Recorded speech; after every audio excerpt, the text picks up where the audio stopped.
ओम नमः शिवाय। जय श्री कृष्णा, जय महादेव की जय। जय श्री राम, जय श्री राधे। जय हो बागेश्वर सरकार की, जय हो बालाजी महाराज की। सभी मित्रों की जय हो, सभी पर कृपा हो। आइए मित्रों, आज हम आपको एक बहुत ही भयंकर और भयानक योग, काल सर्प योग के विषय में चर्चा करने जा रहे हैं। इस संसार में जब भी कोई प्राणी जिस समय जन्म लेता है, उसी पल और उसी समय पर उस प्राणी के सारे जीवन के लिए अत्यंत ही महत्वपूर्ण ग्रह नक्षत्र का निर्माण होता है, जो जीवन पर्यंत उसके ऊपर लागू होते हैं। क्योंकि उसी एक पल को आधार बनाकर ज्योतिष शास्त्र की सहायता से उसके समग्र जीवन का एक ऐसा लेखा जोखा तैयार किया जाता है जिसे कुंडली कहते हैं, जिससे उसके जीवन में समय समय पर घटने वाली शुभ और अशुभ घटनाओं के विषय में समय से पूर्व ही जाना जा सकता है। जन्म के समय के आधार पर बनाई गई जन्म कुंडली में 12 भाव और स्थान होते हैं। जन्म कुंडली के इन भावों में नवग्रहों की क्या स्थिति और योग है, उसी के हिसाब से जातक के भविष्य के बारे में संपूर्ण जानकारी प्रकट करते हैं। जन्म कुंडली के विभिन्न भावों में इन नवग्रहों की स्थिति और योग से अलग अलग प्रकार के शुभ और अशुभ योग भी बनते हैं। ये योग ही उस व्यक्ति के जीवन पर अपना शुभ और अशुभ प्रभाव डालते हैं। जब ग्रह जन्म कुंडली के किसी स्थान में एक से अधिक हों या एकत्रित हो जाएं, तब ऐसी स्थिति को योग कहा जाता है। और ज्योतिष शास्त्र में योगों का बहुत महत्व माना गया है।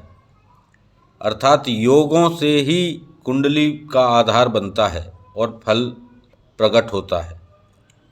जन्म कुंडली में जब सभी ग्रह राहु और केतु के एक ही तरफ स्थित हों, तो ऐसी स्थिति को काल सर्प योग कहते हैं।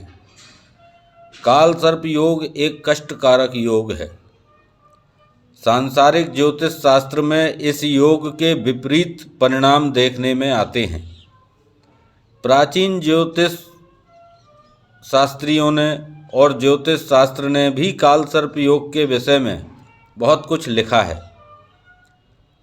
आधुनिक ज्योतिष विद्वानों ने भी काल सर्प योग पर काफ़ी मेहनत और प्रयास किया है बताने का, परंतु बहुत से जातक और लोग इस योग की महत्वता नहीं समझते, परंतु जीवन में इसका परिणाम अवश्य लागू होता है।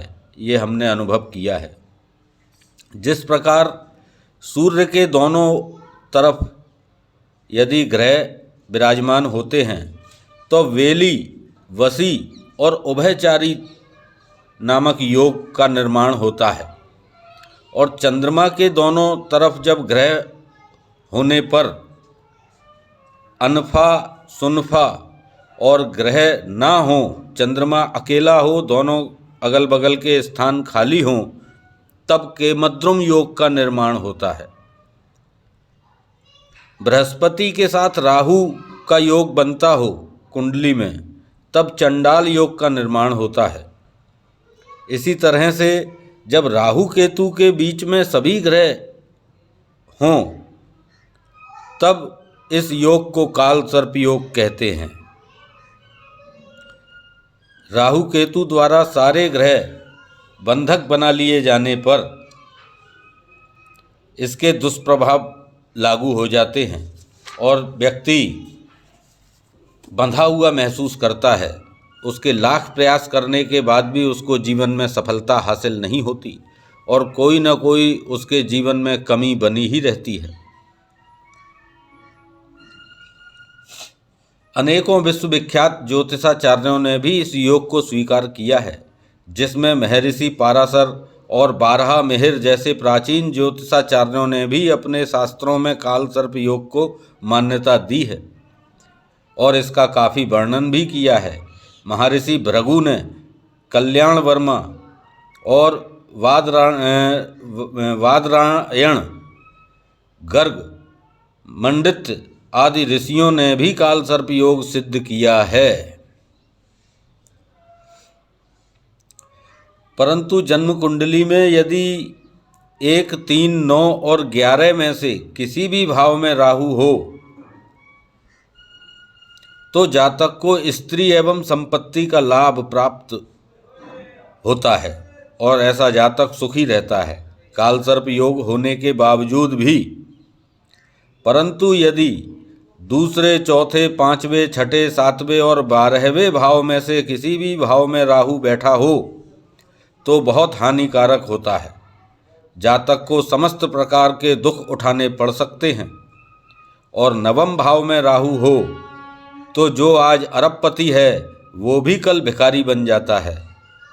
और दसम भाव में यदि राहु हो और कालसर्प योग बनता हो तो शासन करने वाला भी एक समय पर भिखारी अथवा बंधक बन जाता है।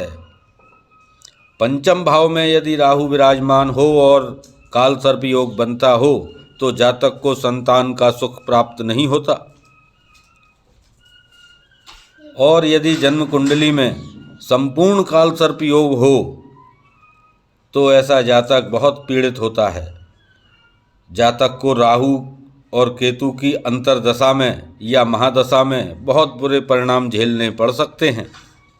गोचर भ्रमण में भी जब राहु अशुभ चलता हो तो उसके गंभीर परिणाम झेलने पड़ते हैं।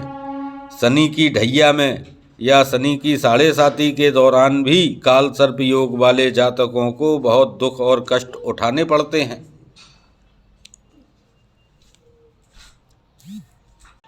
राहु केतु के बारे में पौराणिक कथा है, उसका अध्ययन किया जाना चाहिए। पाश्चात्य ज्योतिष में भी राहु केतु को कार्मिक माना गया है। व्यक्ति के जीवन में होने वाले अनेक परिणामों को माना गया है। कार्मिक ज्योतिष में राहु पृथ्वी पर काल है और केतु सर्प है। इनके द्वारा हमें अपने पिछले कर्मों का फल भोगना पड़ता है। राहु सर्प का प्रतिनिधि है। यह बात ज्योतिष शास्त्र साहित्य में राहु के प्रभाव में कही गई है। राहु के प्रभाव से पीड़ित जातक सर्प से डरते हैं। उन्हें स्वप्न में भी सर्प दिखाई देते हैं। सर्प कौन है? ज्योतिष शास्त्र और आध्यात्म शास्त्र में सर्प को केतु का प्रतीक माना गया है। इससे हिंदू ज्योतिष में वर्णित काल सर्प योग समझा जा सकता है। पौराणिक प्रमाण के लिए काम रत्न के अध्याय 14 के श्लोक 49 में राहु को काल माना गया है और श्लोक 50 में कहा गया है कि काल यानी मृत्यु। मानसागरी के 4थे अध्याय का 10वां श्लोक कहता है कि शनि, सूर्य और राहु जन्मांग में, लग्न में, सप्तम में होने पर सर्पदंश होता है। हमारे प्राचीन धार्मिक ग्रंथों में राहु के अधिष्ठाता देवता काल और प्रत्यादि देवता सर्प हैं। किसी भी ग्रह की पूजा के लिए उसके अधिष्ठाता देवता और प्रत्यादि देवता का पूजन करना आवश्यक होता है। इसलिए राहु केतु को काल सर्प शांति में अनिवार्य माना गया है। काल सर्प शांति जन्म शांति है, इसे अस्वीकार नहीं किया जा सकता। अर्थात मित्रों, यदि किसी की भी कुंडली में काल सर्प योग बनता है तो वो व्यक्ति और जातक अत्यंत कष्ट झेलता है। और राजा भी हो तो एक बार को उसकी राजपाट जाने की और भिखारी बनने की भी नौबत आ जाती है। तो सभी लोग अपनी कुंडलियों का और योगों का अध्ययन करें और यदि जो भी जातक पीड़ित हैं तो इनके वैदिक उपाय भी बताए गए हैं शास्त्रों में, उनको करके जातक इन सभी पापी और दुष्ट ग्रहों से शुभ फल प्राप्त भी कर सकता है। परंतु उसके लिए उसको अपने आहार, विचार और व्यवहार में परिवर्तन करना पड़ेगा। और जो इनके वैदिक उपाय हैं ग्रहों को प्रसन्न करने के लिए, वश में करने के लिए और शुभ फल प्राप्त करने के लिए, वही उपाय करके जातक इनसे श्रेष्ठ फल और लाभ प्राप्त कर सकता है। ये हमारा स्वयं का अनुभव है। इसके बाद मित्रों अभी इस विषय पर और जानकारी देंगे। ये बहुत बड़ा और जटिल विषय है। आगे की जानकारी आपको आगे के दूसरे एपिसोड में वीडियो में दी जाएगी। ये वीडियो पसंद आए तो प्लीज़ चैनल को सब्सक्राइब करें, शेयर करें और लाइक करें। महादेव आप सभी के मनोकामना मनोरथ पूरे करें। बागेश्वर सरकार आपकी अर्जी सुने और आपकी सभी इच्छाएं पूरी हों। बांके बिहारी से हमारी यही प्रार्थना है। जय श्री राधे, जय श्री कृष्णा। ओम नमः शिवाय। सभी का मंगल हो, सभी के ऊपर कृपा हो, यही आशीर्वाद है। जय जय श्री कृष्णा। आपका मित्र, आपका भाई, आपका दोस्त पंडित दीपक त्रिपाठी, ज्योतिषाचार्य एवं हस्तरेखा विशेषज्ञ, मथुरा। जय श्री कृष्णा, जय श्री राधे। ओम नमः शिवाय।